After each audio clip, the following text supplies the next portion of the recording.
On land, we also undertook certain measures such as deployment of air defense and electronic warfare assets to establish an integrated grid with the Indian Air Force, and I have seen and heard some of you wax eloquent about the benefits of such an architecture when it comes to negating and combating air intrusions.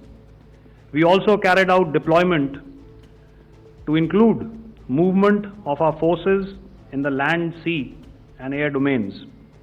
The night of the 9th and the 10th of May saw similar intrusions by drones and aircrafts, and this time there was a concerted effort to target airfields and some very, very important logistic installations, albeit yet again unsuccessful and denied gallantly and efficiently, I must say, by the integrated Indian Air Force and Indian Army Air Defense. We further strengthened our deployment and also initiated some pressure points to send a very clear and unambiguous message to the other side to desist from any misadventures on land. Some of the airfields and dumps saw repeated attacks in waves from the air. All were thwarted.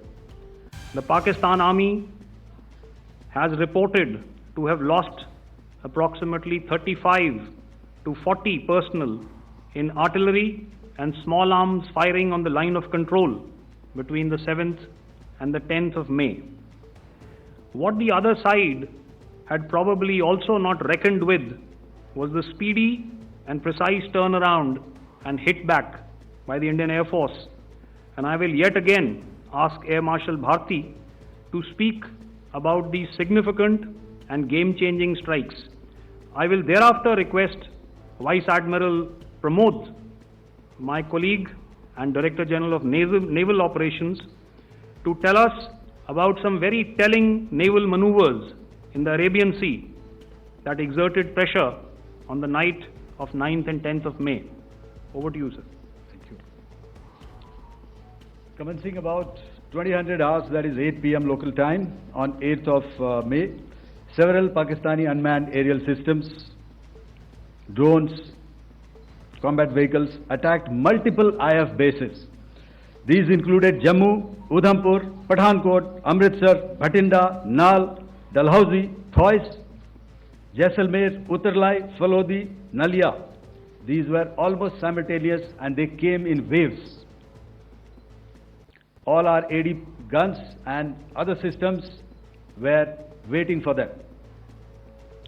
All these waves were neutralized by our trained crew using the air defense systems that they have, and also some of them were utilized using our legacy systems like Pechoras and IF Summer, which we have recently acquired, and some were neutralized by the Garud snipers. There was no damage on ground from these incursions and these mass raids, if I could call them, from the Pakistani side.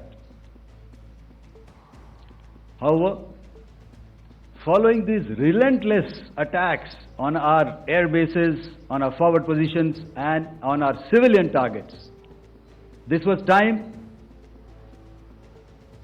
to convey some message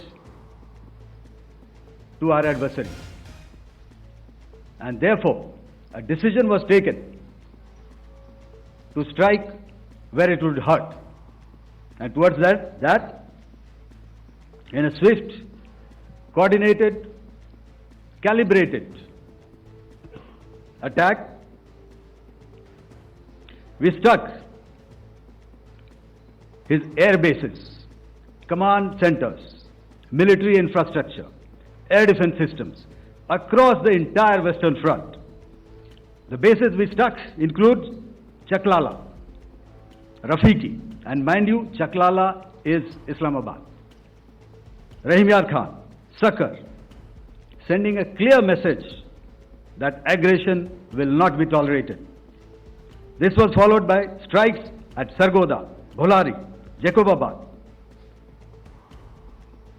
We also struck the C2 centers at Murid, the UAE complex at Murid, Rafiki, radar at Chunia, which I will show you, Rahimyar Khan airfield, and the unmanned combat aerial vehicle hangar at Sakar.